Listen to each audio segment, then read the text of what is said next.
네, 매주 수요일은 여의도 최고의 정치 명의 세 분을 모시는 여의도 한약방 코너입니다. 오늘도 변함없이 서정욱 변호사님, 정호김 전 의원님 나오셨고요. 두 분 안녕하세요. 네. 안녕하세요. 네, 그리고 오늘 새로운 얼굴로 한국정치평론가 협회장을 맡고 계신 배정호 교수님 모셨습니다. 네, 안녕하세요. 안녕하십니까, 배정호입니다. 네, 잘 부탁드립니다. 네, 제가 잘 부탁드리죠. 네, 또 이제 늘 이렇게 새로운 얼굴들이 저희 뉴스 정면 승부를 빛내주고 계십니다.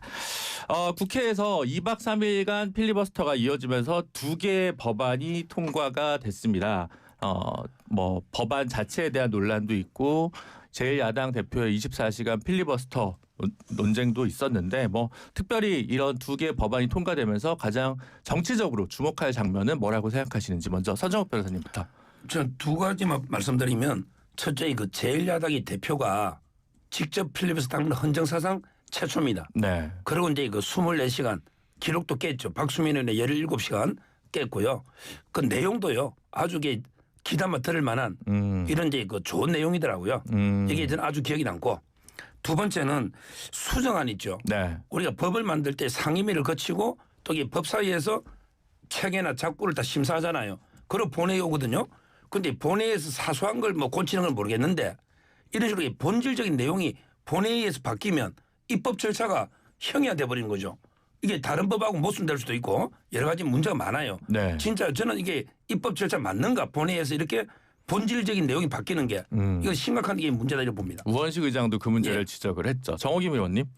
우리가 이제 상식적으로 민주주의 그러면은 다수결 원칙까지만 아는데요. 다수결 원칙 플러스 소수의 의견에 대한 존중이에요. 그런데 이 법안 통과는 우리나라에 필리버스터라는 제도가 있지만은 기정사실이잖아요. 그리고 딱 24시간만 주는 거 아닙니까? 그래서 과연 필리버스터라는 게 합법적 의사진행 방해인데 이게 무슨 의사진행 방해예요? 그냥 하루 지연시킬 수 있다라는 형식 논리에 불과하고요. 그다음에 지금 통과된 두 가지 법은 여전히 논란이 있다라는 점에서 여당인 민주당이 무엇이 그렇게 급한지에 대해서 다시 한번 문제 제기를 할 수밖에 없고요. 그다음에 장동혁 대표의 필리버스터 24시간과 관련해 가지고는 아마 본인의 어떤 그런 그 진솔한 모습을 다시 한번 각인시켰다라는 거는 의미가 있고요. 내용에 대해서는 서 변호사님의 의견에 동감하지 않아요. 귀담아 들을 부분이 많다 그랬는데 저는 솔직히 동의하지 않아요. 네. 알겠습니다. 배정호 교수님. 일단 필리버스터는 방금 말씀하셨지만은 합법적으로 소수파의 의사 지연을 진행할 수 있는 진행을 제한할 수 있는 그런 걸 이제 보장하기 위한 것인데 문제는 이 필리버스터가 좀 예외적으로 이루어지는 것이 아니고 지금 상시적으로 이루어지는 우리 국회 모습이 정말로 안타깝다라는 말씀을 좀 드리고요.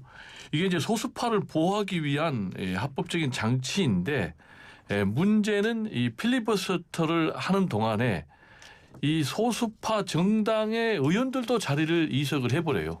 그래가지고 2명밖에 자리에 남지 않는 이런 국회 본회의장의 모습을 국민들이 보면은 어떻게 생각할까?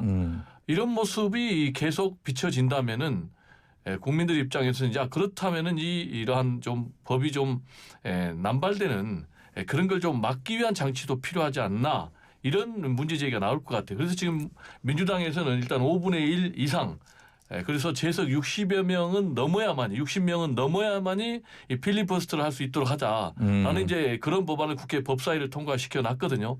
그래서 국민의힘 소속 의원들은 자당 소속의 의원이 이 필리버스터를 하면 최소한 이 60명은 넘게 참석을 해서 들어줘야 되는 것이 아닌가 이런 좀 생각이 듭니다. 네, 알겠습니다. 서로 생각하시는 포인트가 조금씩 다른 것 같은데 어쨌든 내란재판부 설치법은 저희가 얘기를 많이 했는데 허위 조작 정보 근절법이라고 하는 정보통신망법 이거 얘기는 사실 많이 나오지는 않았습니다. 그래서 이 관련해서 시민사회에서도 여전히 좀 우려가 있는 상황이고 여당에서도 기권표도 조금 나오고 그 다음에 친민주당 정당이라고 평가받는 의원 중에 반대표도 한 표가 있긴 있었던 것 같습니다. 이 법안 어떻게 보시는지 서정욱 변호사님.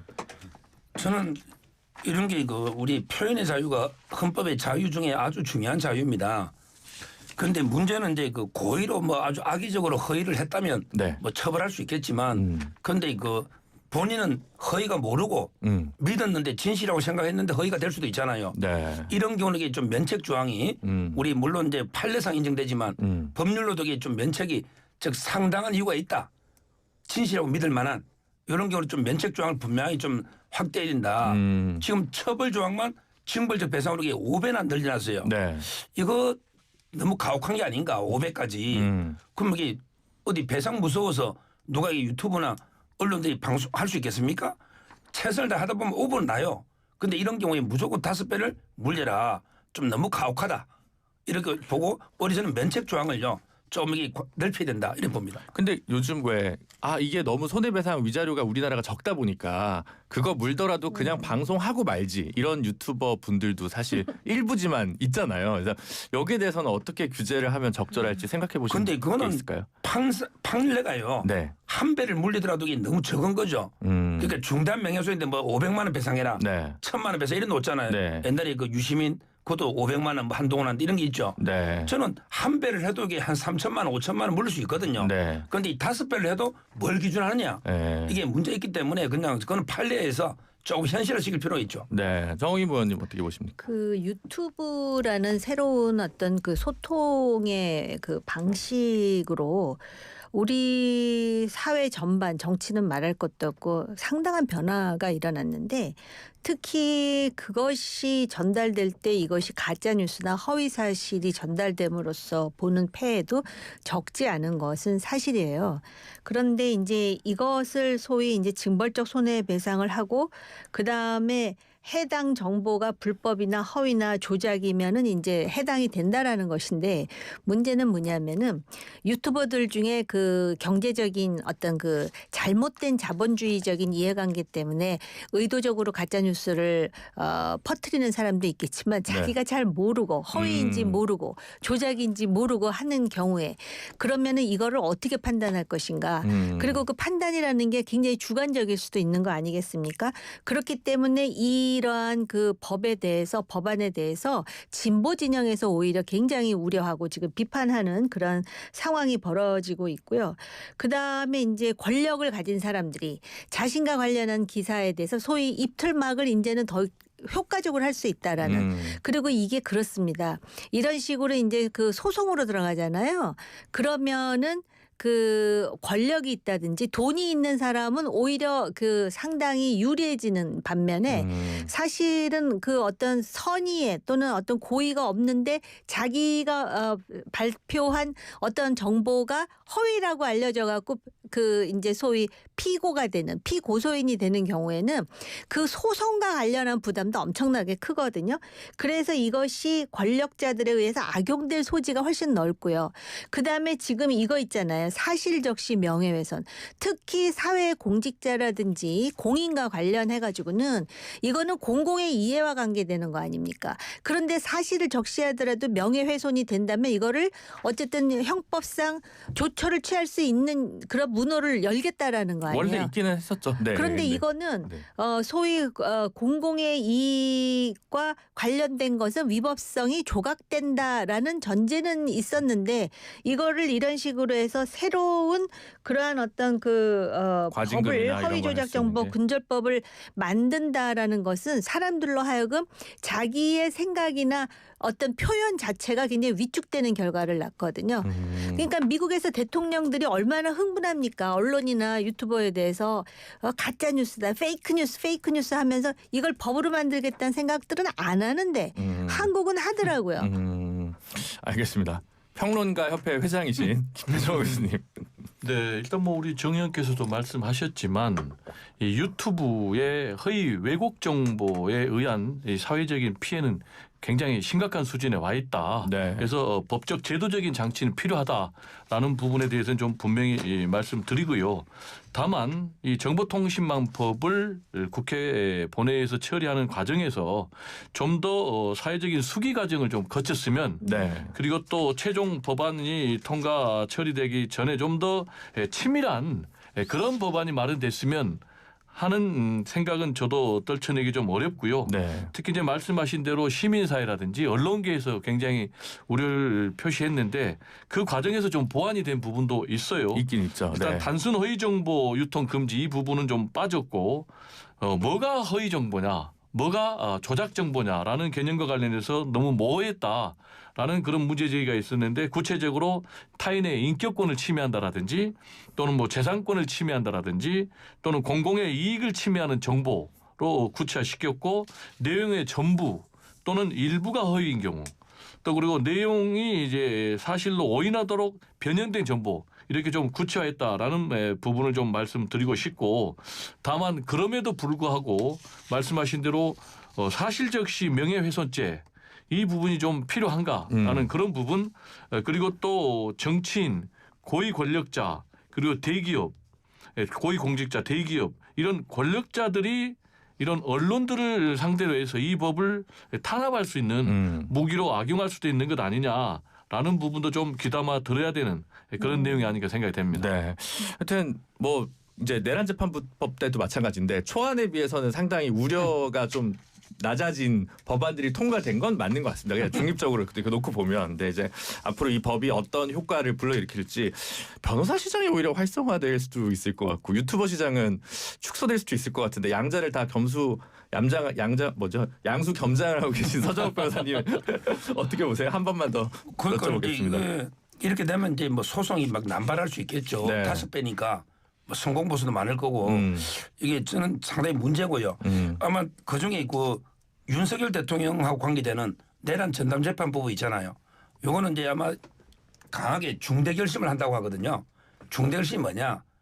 원래는 이제 위헌법률 심판을 청구하고요. 네. 이게 안 받아들여진다. 그러면 이제 그 재판 보이콧. 아. 중대 결심은 네. 재판을 이게 전면 1, 2심을 보이콧한다. 네. 물론 이제 그 대법원은 전담재판 없잖아요. 네. 그래서 이게 대법원에서 최종 승부를 겨룬다. 그러면 대법원에서 이게 파기하고 재판하거나 해버리면 이게 내란 외환이 다 무죄될 수 있거든요. 1, 2심은 전담재판부를 하면 이거는 유죄를 하겠다는 거예요.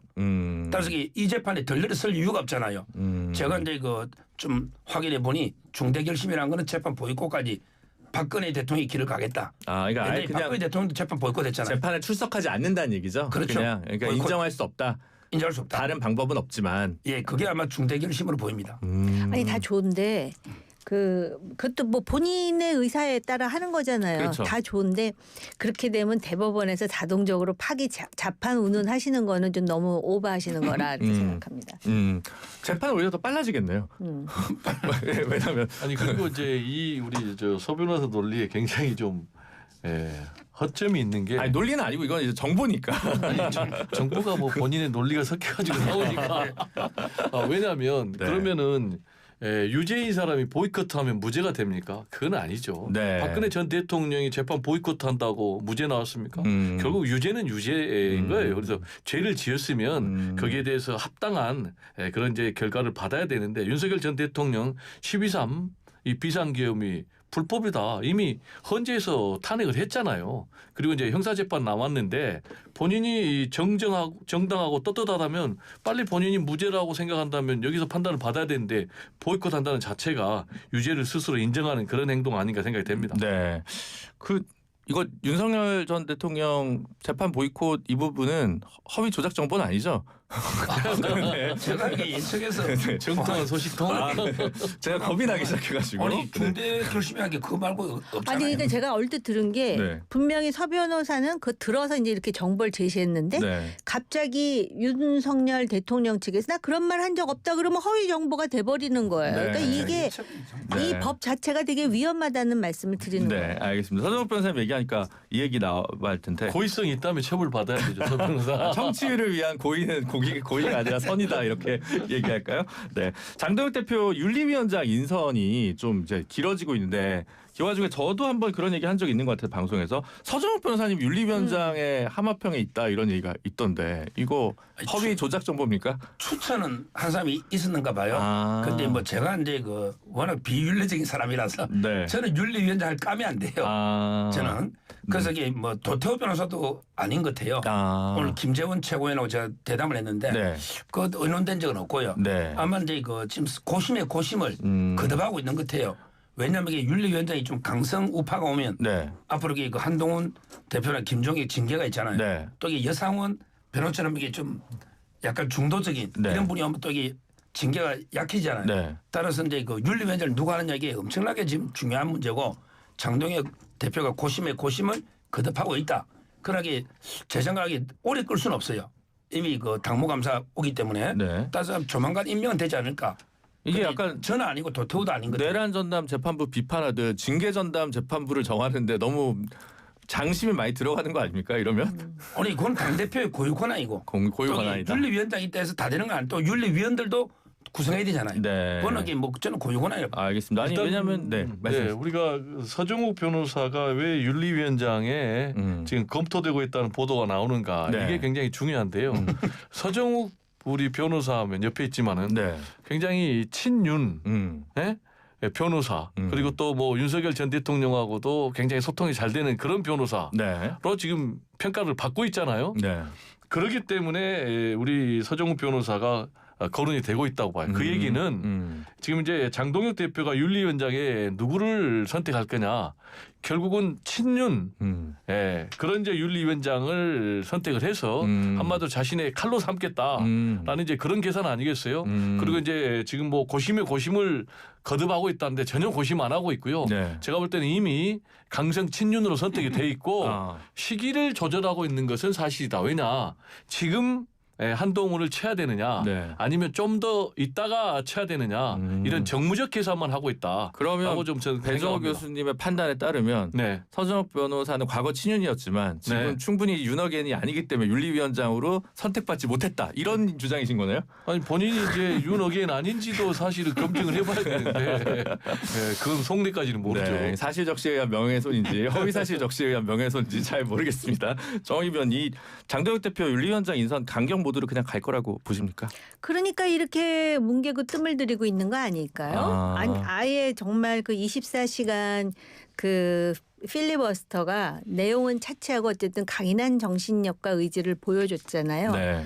그거는 아마 지난 주말에 그 한동훈 전 대표의 북 콘서트도 하나의 변수였던 것 같아요. 그래서 장군이야 멍군이야 해가면서 너 그거 해? 나는 이거 할 줄 알아? 뭐 이런 식으로 지금 했는데 네. 여기서 만약에 윤리위원장을 만인의 예상대로 굉장히 강경한 친장 내지 친윤적 인사를 다시 또 그 선택을 하게 되면은 결국은 그 장동혁 대표에 대한 실망감과 더 이상의 기대 없음 이것이 더 심화될 거예요. 그러니까는 지금 그렇지 않은 강경으로 보이지 않으면서 그 소위 친한계에게 강력한 징계를 내릴 수 있는 사람을 찾느라고 저렇게 시간이 걸리는 거 아니냐라는 그러한 그 합리적 의심들을 많은 사람이 하는 것 같아요. 네, 알겠습니다. 광고 듣기 전에 서정욱 변호사님 나는 아니지만 누구면 좋겠다라고 추천하실 만한 인사가 있으실까요? 저는 이호선 위원장 같은 분. 아이고. 이런 분이 책임져라 봐요. 네, 알겠습니다. 잠시 광고 듣고요. 2부에서 이야기 이어가도록 하겠습니다. 잠시만요. 칠성사이다가 새로워진 모습으로